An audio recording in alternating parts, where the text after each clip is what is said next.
ग्रामीण discovery channel में मैं उन तमाम दोस्तों का शुक्रगुज़ार हूँ जिन्होंने इस चैनल को सब्सक्राइब किया। और आज मैं एक नई वीडियो के साथ आपके सामने यहाँ पर हाज़िर हूँ। और आज मैं आपको ये दिखाने वाला हूँ कि पंजाब में, पाकिस्तान में किस तरह से दूध का जो है वो खोया तैयार किया जाता है।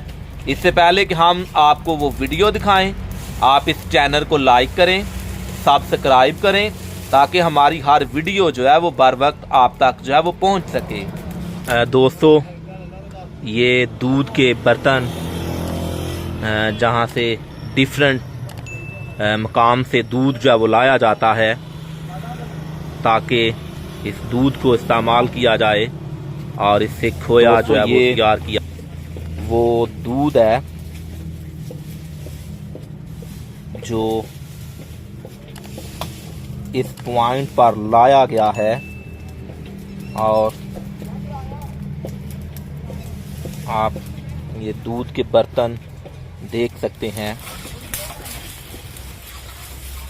ये डिफरेंट गांव से, मकामात से लाया गया दूध है जो इस वक्त खोया जो है उसका तैयार किया जा रहा है। ये मुसलसल 1 घंटा जब इसके नीचे आग जो है वो जलाई जाएगी, लगाई जाएगी और ये मुसलसल 1 घंटे तक इसी तरह से ये आग जलती रहेगी।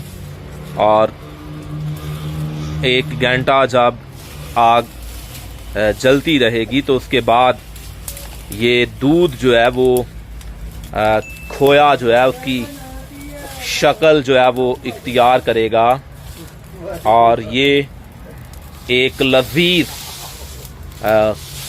इससे खोया जो है वो तैयार होगा। और इस खोए को काफ़ी चीज़ों में जो है वो इस्तेमाल किया जाता है। इससे बर्फ़ी भी तैयार की जाती है। इसके अलावा गाजर का हलवा जब तैयार किया जाता है तो ये खोया उस गाजर के हलवे में भी इस्तेमाल किया जाता है।